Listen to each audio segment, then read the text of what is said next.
प्रथम यूरोपीय अध्यक्ष कौन हो गए? George Yule. द्वितीय यूरोपीय या अंग्रेज अध्यक्ष कौन होंगे? William Baden.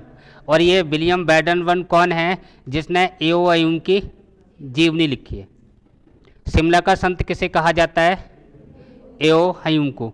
एओ हयूम किस विद्या के समर्थक थे? ब्रह्म विद्या के।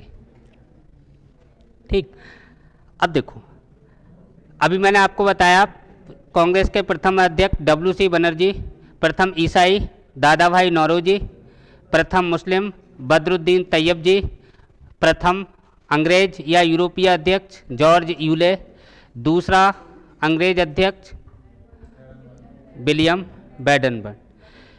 इसके बाद देखो, बहुत ज़्यादा इम्पोर्टेंट जो क्वेश्चन यहाँ से पूछा गया, कब का? 1896 का अधिवेशन।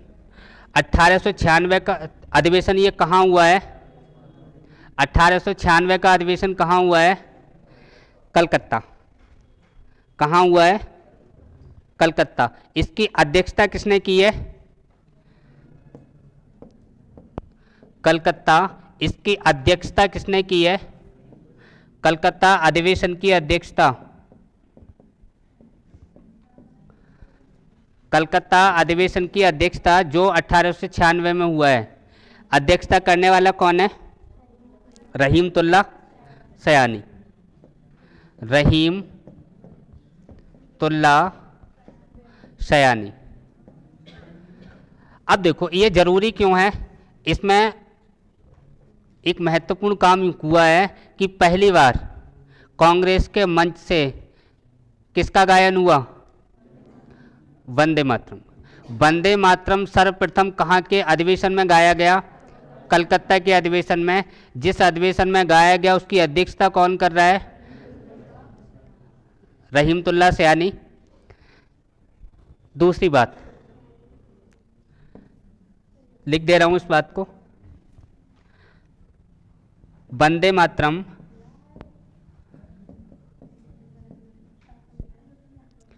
सर्वप्रथम गाया गया।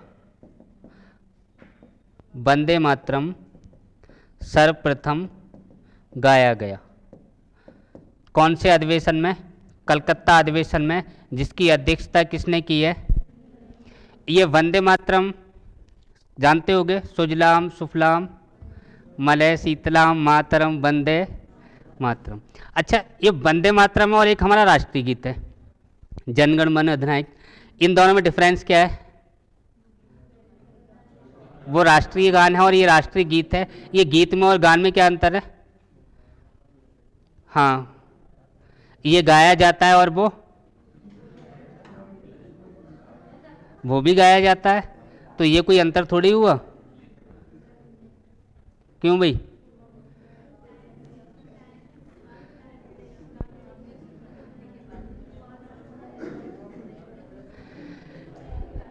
हाँ, वंदे मातरम सुनो, इंपॉर्टेंट क्वेश्चन। सर्वप्रथम ये गाया कब गया है? कलकत्ता अधिवेशन में 1896 में, जिसकी अध्यक्षता रहीमतुल्ला सयानी करते हैं। और ज़्यादा जरूरी क्वेश्चन सुनो, वंदे मातरम को राष्ट्रगीत के रूप में कब स्वीकार किया गया? वंदे मातरम को राष्ट्रगीत के रूप में कब अपनाया गया? वंदे मातरम को राष्ट्रगीत के रूप में कब अपनाया गया है? 24 जनवरी 1950। कब अपनाया गया? 24 जनवरी 1950। इस वंदे मातरम को राष्ट्रगीत के रूप में, राष्ट्र गीत के रूप में 24 जनवरी 1950 1950 को अपनाया गया। दोनों ही बातें ध्यान रखना, ये भी क्वेश्चन पूछा हुआ है।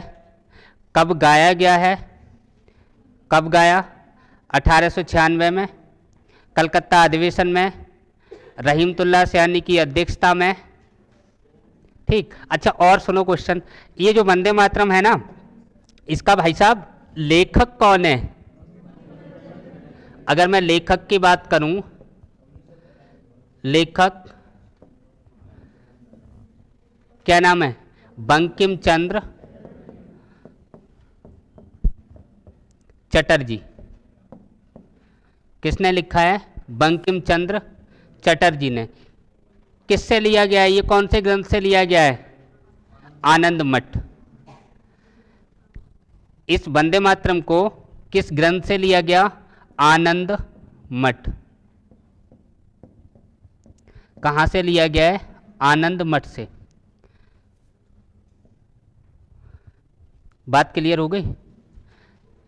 फिर सुन लो, इसके बारे में क्वेश्चन बहुत ज़्यादा पूछे जाते हैं और सब आपको अच्छे से पता हो।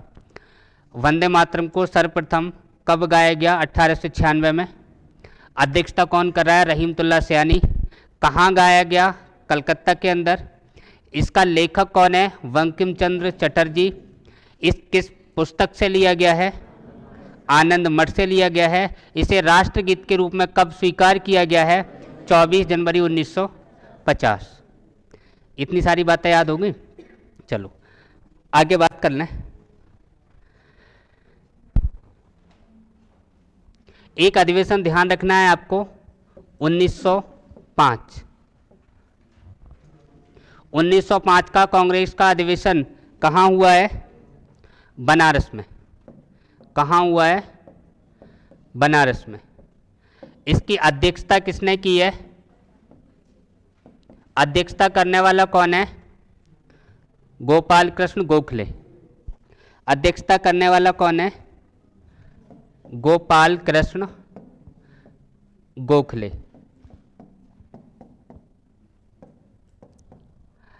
उन्नीस सौ 5 के बनारस अधिवेशन की अध्यक्षता किसने की है? गोपाल कृष्ण गोखले ने की है। और यहाँ इस अधिवेशन में, कौन से अधिवेशन में? बनारस वाले में, जिसकी अध्यक्षता गोपाल कृष्ण गोखले कर रहे हैं। यहाँ जो वंदे मातरम था, वंदे मातरम को राष्ट्रगीत के रूप में स्वीकार किया है। राष्ट्र गीत के रूप में स्वीकार किया है। किसने स्वीकार किया है? कांग्रेस ने, कांग्रेस की सभा में। और हमारे संविधान में ये कब स्वीकार किया गया? 24 जनवरी 1950 को। बात क्लियर हो रही है? ये कांग्रेस वाले मानने लगे 1905 से, बनारस के अधिवेशन से, जिसकी अध्यक्षता गोपाल कृष्ण गोखले कर रहे हैं, कि ये राष्ट्रगीत होना चाहिए। मैंने अभी आपसे पूछा कि राष्ट्रगीत और राष्ट्रगान दोनों में डिफरेंस सुन लो। ये जो राष्ट्रगीत है ना, ये हमारी भारत की जो संस्कृति है, कल्चर है, उसको बताता है। जबकि जो राष्ट्रगान है वो देश के गौरव के लिए गाया जाता है। उसमें सब राष्ट्र की बातें होंगी और ये हमारी संस्कृति को दिखाता है। अरे बात समझ में आई? ये हमारी संस्कृति को बताता है। कौन सा? राष्ट्रगीत। और राष्ट्रगान इस देश के गौरव को, इस देश के गौरव के लिए गाया जाता है। इस देश की अच्छाइयों को बताया जाता है, या ऐसे कहूँ इस देश की इसमें तारीफ की जाती है। और जबकि जो राष्ट्रीय गीत है, इसमें हमारे कल्चरल के बारे में बताया जाता है, संस्कृति के बारे में बताया जाता है, संस्कृति से जुड़ा हुआ है। बात क्लियर हो गई? इसके बाद अगला अधिवेशन 1906 का कहाँ हुआ है? कलकत्ता। कलकत्ता। अध्यक्षता किसने की है? दादा भाई नौरोजी ने। अध्यक्षता किसने की है? दादा भाई नौरोजी ने। और इस अधिवेशन में भाई साहब सर्वप्रथम, फर्स्ट टाइम, किसकी मांग की गई है? 1906 के कलकत्ता अधिवेशन में, जिसकी अध्यक्षता दादा भाई नौरोजी करते हैं, किसकी मांग की गई है? स्वराज की मांग। स्वराज की मांग सर्वप्रथम किसने की है? स्वराज की मांग की गई है। स्वराज की मांग कब की गई? 1906 के कलकत्ता अधिवेशन में, जिसकी अध्यक्षता दादा भाई नौरोजी करते हैं। यहाँ पे सर्वप्रथम स्वराज की मांग की गई है। और क्वेश्चन सुनिए, ये जो स्वराज है, इस स्वराज शब्द का जनक कौन है? लिख दे रहा हूँ, स्वराज शब्द का जनक कौन है? स्वामी दयानंद सरस्वती। स्वामी दयानंद सरस्वती, लिख लो, स्वामी दयानंद सरस्वती। ये स्वराज शब्द की मांग सर्वप्रथम किसने की? इंपॉर्टेंट क्वेश्चन है। स्वराज शब्द की सर्वप्रथम मांग इधर नोट कर दे रहा हूं मैं। स्वराज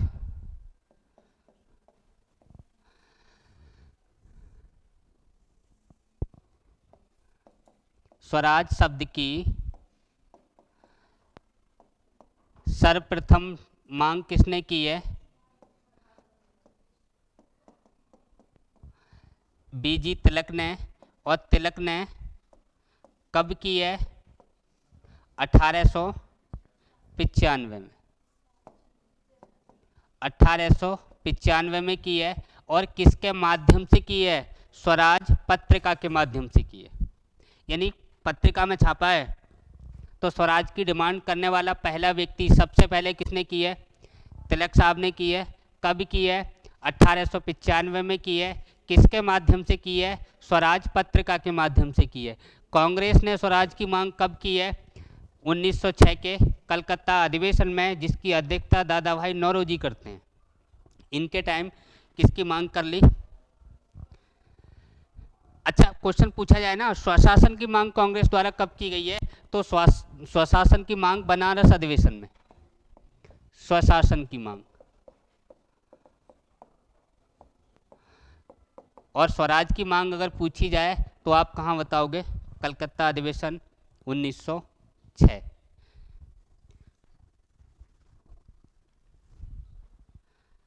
बात क्लियर हो गई? अब सुनो, अगर मैं आपसे पूछूं, ध्यान से सुनना,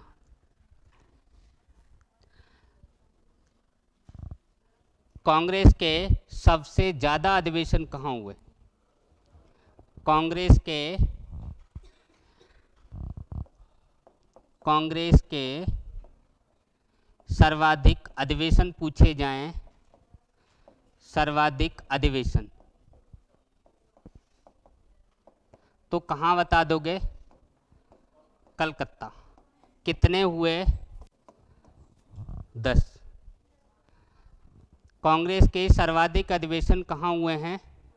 कलकत्ता में हुए हैं। कितने हुए हैं? 10। अगर आपसे पूछा जाए सर्वाधिक बार कांग्रेस के अध्यक्ष बनने वाला कौन था, यानी कि कांग्रेस जिसने कांग्रेस के अधिवेशन की सबसे ज़्यादा बार अध्यक्षता की हो, सर्वाधिक बार कांग्रेस का अध्यक्ष बनने वाला व्यक्ति, इनमें दो व्यक्तियों का नाम आएगा। एक तो जवाहरलाल नेहरू और एक दादा भाई नौरोजी।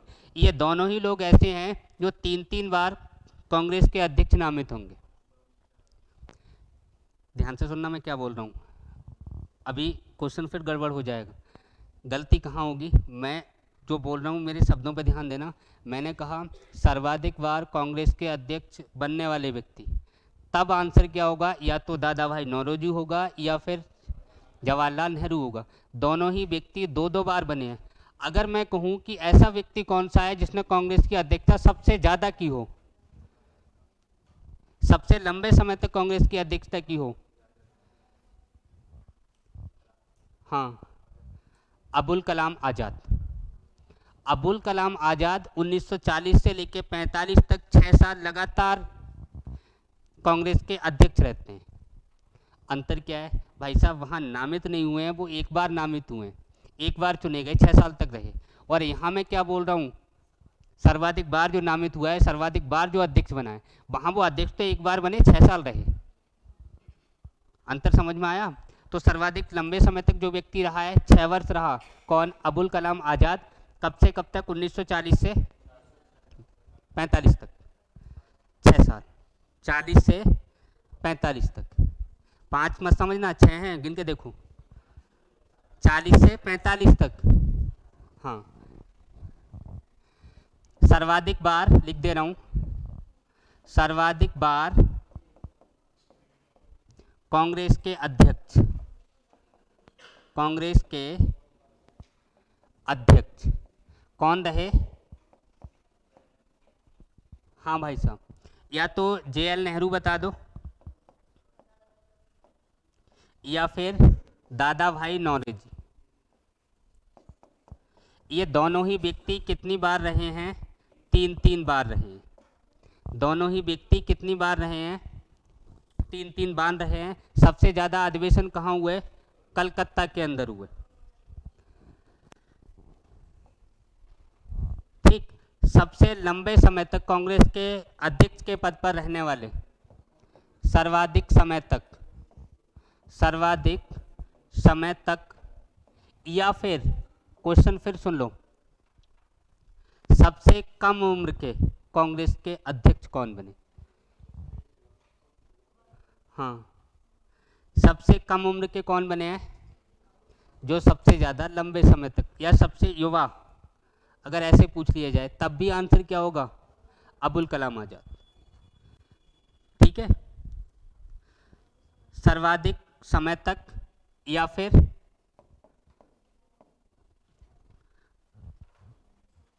युवा लिख लो, सर्वाधिक युवा,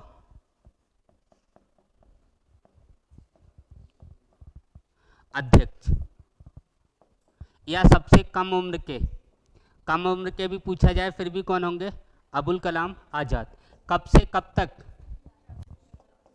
40 से 45 तक, 1940 से 45 तक, 6 वर्ष लगातार, 6 वर्ष लगातार। यानी कि नामित एक ही बार हुए हैं जो लगातार रहे हैं, लेकिन वहाँ वो 3-3 बार चुने गए हैं। ये दोनों में डिफरेंस है, ज़्यादा कोई डिफरेंस इनमें है नहीं। सबसे ज़्यादा कहाँ हुए? सबसे ज़्यादा बार अध्यक्षता किसने की? सबसे ज़्यादा लंबे समय तक किसने की है? सबसे कम आयु का या नवयुवक जो अध्यक्ष बना है, अबुल कलाम आजाद। अरे बात क्लियर हो गई?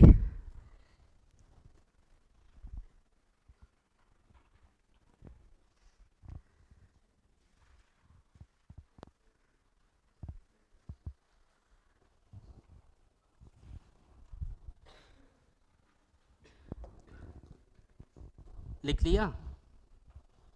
अब सुनो,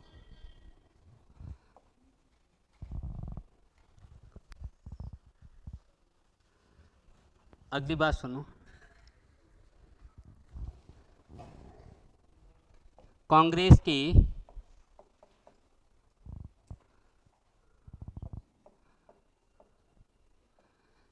प्रथम महिला अध्यक्ष, कांग्रेस की प्रथम महिला अध्यक्ष कौन थी? Annie Besant. Annie Besant. इन्होंने कहाँ की अध्यक्षता की? एनी बेसेंट ने कहाँ की अध्यक्षता की है? कलकत्ता की। कहाँ की अध्यक्षता की है? कलकत्ता की। कब की है? 1900। कब की है? 1917 में। कहाँ के अधिवेशन की? कलकत्ता अधिवेशन की।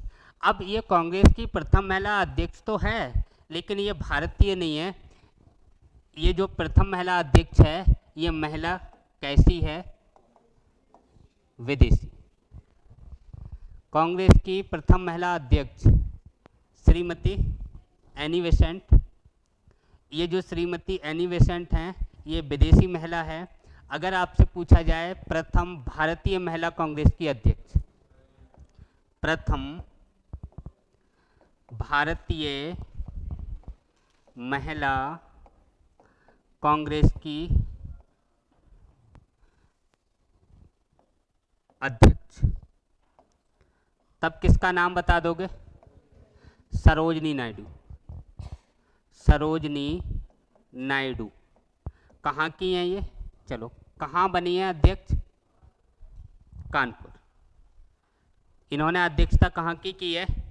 कानपुर की अध्यक्षता की। कब की?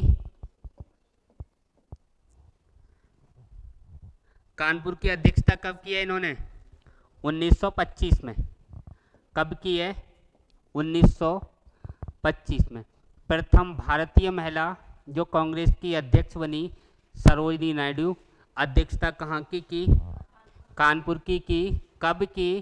1925 में की। अब देखो और ज़्यादा अच्छे क्वेश्चन जो यहाँ से पूछे गए हैं उस क्वेश्चन को सुनना जरा। यहाँ से और जो बातें पूछी गई हैं, अगर मैं आपसे कहूँ नाइटिंगेल ऑफ इंडिया, हाँ, भारत कोकिला किसको कहा जाता है? सरोजिनी नायडू। इंपॉर्टेंट क्वेश्चन है, भारत कोकिला किसको कहा जाता है? सरोजिनी नायडू। और सरोजिनी नायडू को भारत कोकिला किसने बोला? सरोजिनी नायडू को भारत कोकिला किसने कहा? ये नाम सरोजिनी नायडू को भारत कोकिला कहा जाता है, बहुत बार पूछा हुआ है। ये बात किसने कही? हम सबके प्यारे कौन? गांधी। सबके बापू, तुम्हारे भी बापू, हमारे भी बापू, पूरे भारत के बापू। एक बापू वो जिन्होंने तुम्हें पैदा किया, दूसरे बापू वो जो 1948 के करीब मर गए।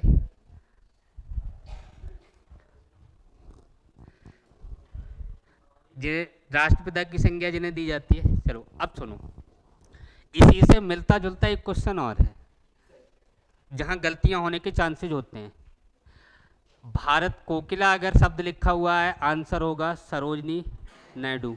स्वर कोकिला लिखा हुआ है, फिर आंसर क्या हो जाएगा?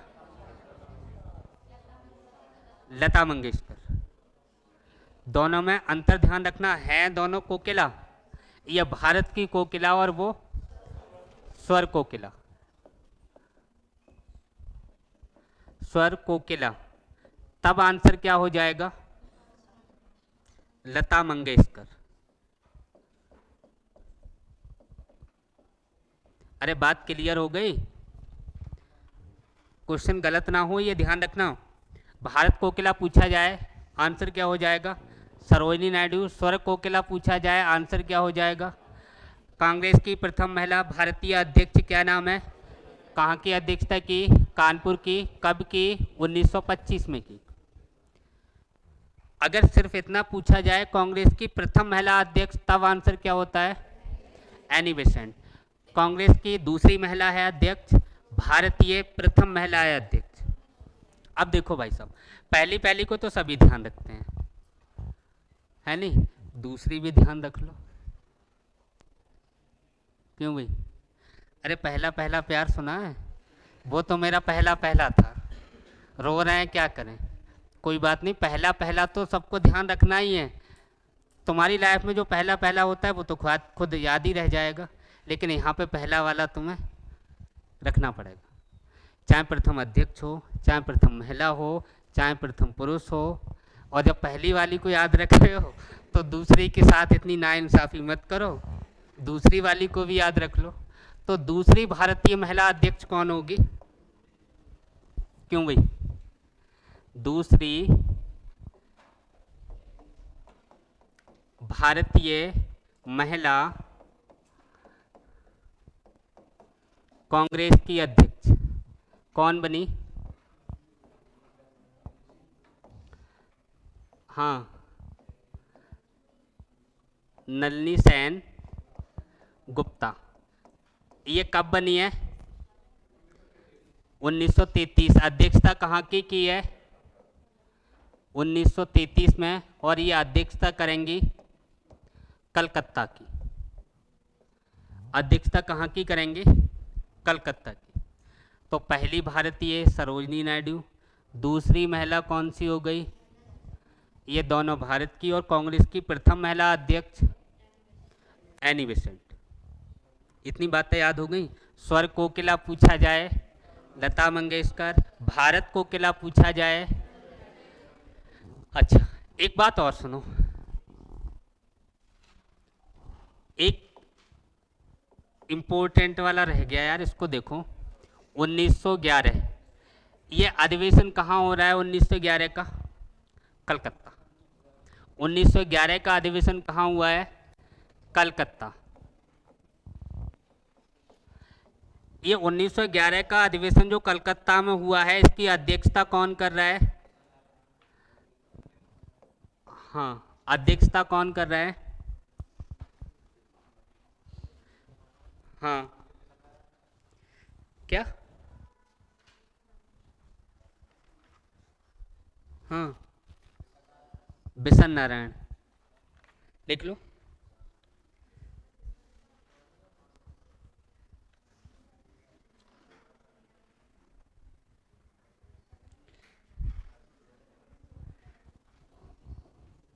विशन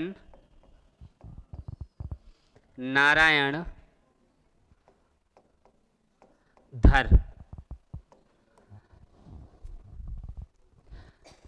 1911 के कलकत्ता अधिवेशन की अध्यक्षता किसने की है? विशन नारायण धर ने।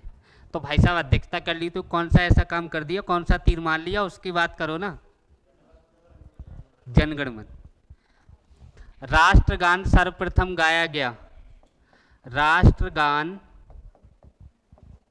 सर्वप्रथम किस अधिवेशन में गाया गया? कलकत्ता अधिवेशन में, जिसकी अध्यक्षता किसने की है? बिशन नारायण धर ने की है।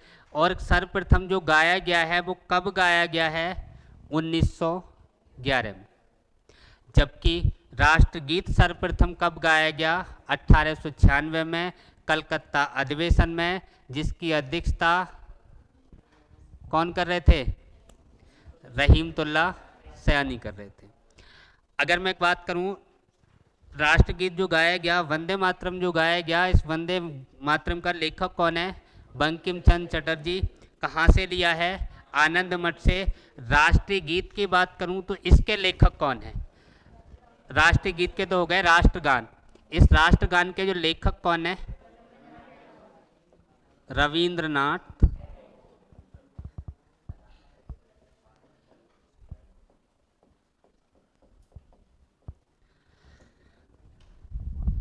ये राष्ट्रगान कितने सेकंड में गाया जाता है?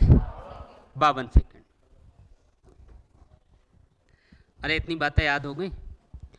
अगर मैं आपसे पूछूं कि जो हमारा राष्ट्रगीत था वो हमारे संविधान के द्वारा कब अपनाया गया था? राष्ट्रगीत 24 जनवरी 1950। अगर पूछ लिया जाए भाई साहब राष्ट्रगान कब अपनाया गया, अगर राष्ट्रगान इसको कब अपनाया गया है, अपनाया, तो कब बता दोगे इसको? 24 जनवरी 1950। यानी कि दोनों ही, चाहे वो राष्ट्रगीत हो, गीत हो या फिर राष्ट्रगान, दोनों को कब अपनाया गया है? 24 जनवरी 1950। अरे बात क्लियर हो गई? और सुनिए। हाँ, ये कांग्रेस के जितने भी अधिवेशन हुए हैं ना, कोई भी अधिवेशन या कोई भी नया काम शुरू होता है, चाहे पहले हुआ चाहे आज की डेट में, शहरों से शुरू होता है। गांव से तो जो शुरू होने वाले हैं ना वो ज़्यादातर दंगे फसाद होते हैं। ये जो अच्छे काम है ना, मोस्टली सब कहाँ से शुरू होते हैं? शहरों से। ये जो कांग्रेस के जो अधिवेशन जो शुरू हुए हैं ना, वो भी शहर से हुए हैं, मुंबई से हुआ। लेकिन क्वेश्चन ये है, कांग्रेस का कौन सा अधिवेशन था जो गांव में हुआ? कांग्रेस का कौन सा अधिवेशन गांव में हुआ?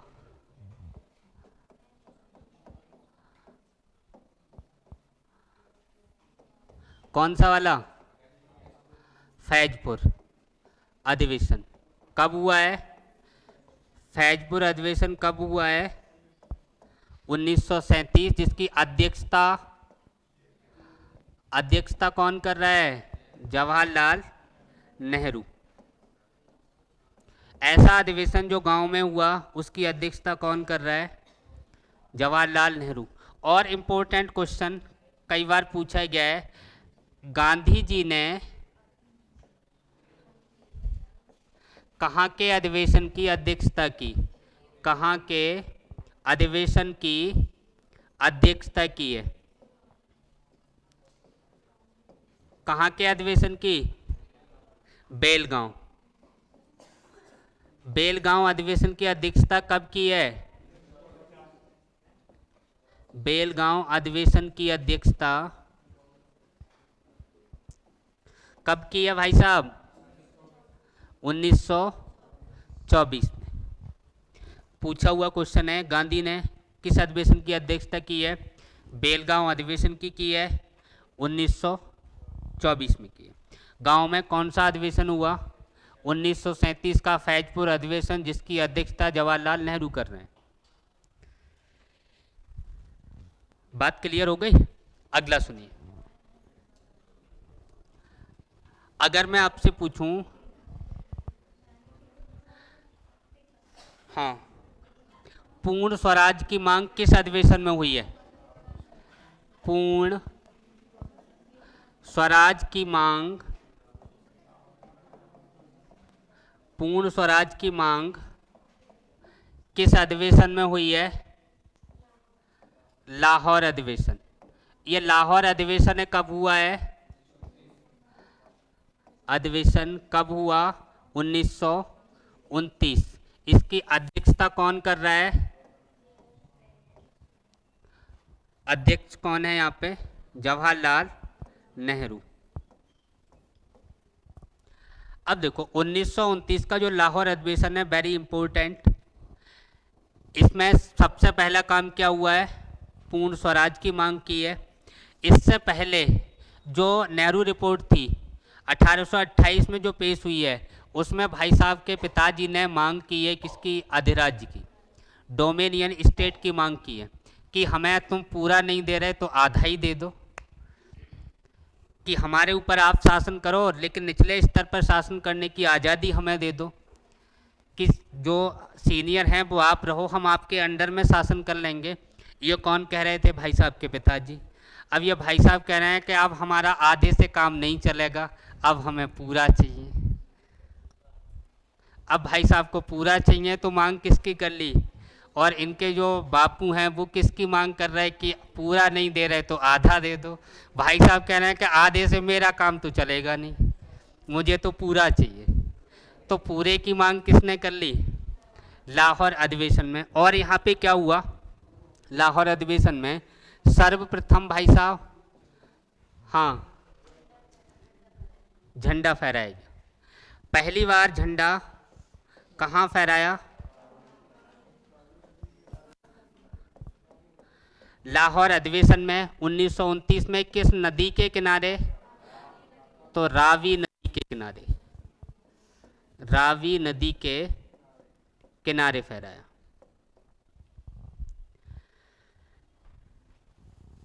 पहली बार स्वतंत्रता दिवस कब मनाया?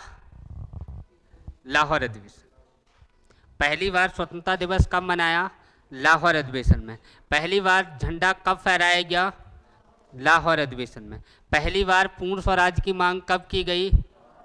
लाहौर अधिवेशन में। देखो एक बात ध्यान रखना, सब पहला ही पहला है, और इसमें जो पहला ही पहला जिसको याद हो गया उसका काम सही है, और जिसको याद नहीं हो रहा वो करो, सही है। और सुनो, आजादी के समय, आजादी के समय कांग्रेस की अध्यक्षता किसने की है? जेबी कृपलानी। आजादी के समय अध्यक्षता करने वाला कौन है? जेबी कृपलानी। ये आजादी के समय से क्या मतलब है? 1947 में अध्यक्षता किसने की है? अच्छा, पूछा जाए आजादी के बाद, आजादी के बाद, आजादी के बाद कहां के अधिवेशन की अध्यक्षता हुई है? आजादी के बाद कहां के अधिवेशन की अध्यक्षता हुई है? बताओ। आजादी के बाद, स्वतंत्रता के बाद जयपुर अधिवेशन हुआ है।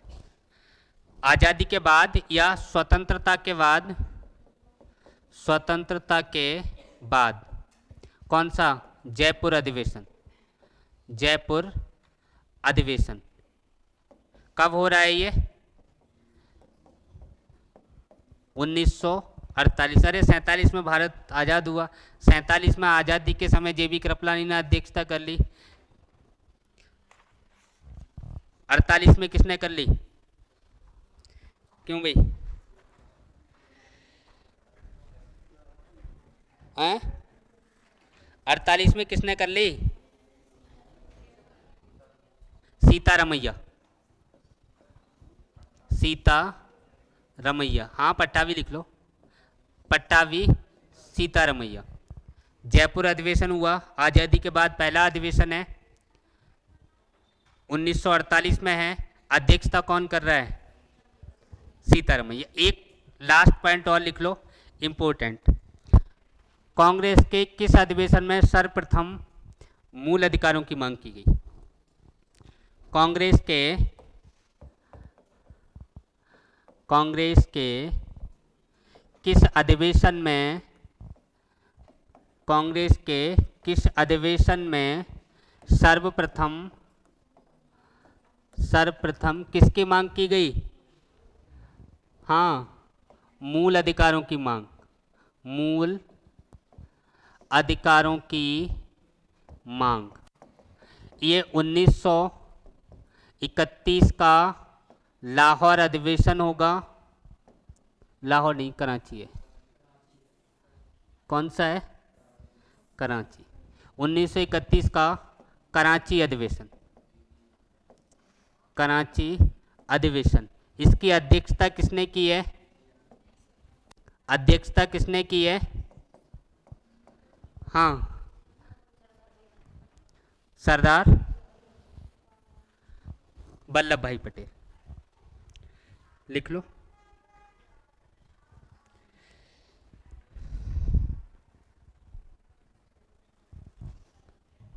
सरदार पटेल। अब देखो एक क्वेश्चन और पूछा गया, सरदार वल्लभ भाई पटेल को सरदार किसने कहा? बारदोली की महिलाओं ने।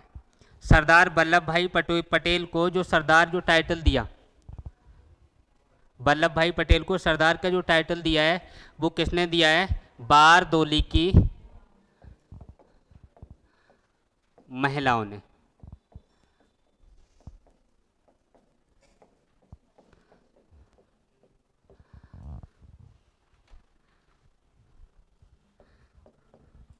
सरदार कहा, किसको कहा? वल्लभ भाई पटेल। अरे भाई साहब, तुम किसी का बिगड़ा हुआ काम बना दो तो भाई साहब तुम्हें वो सब कुछ मान लेगा। तुम ही उसके लिए भगवान हो, तुम ही उसी के लिए अल्लाह हो, तुम ही उसी के लिए सरदार हो। तो भाई साहब बारदोली की महिलाओं का काम किसने बना दिया?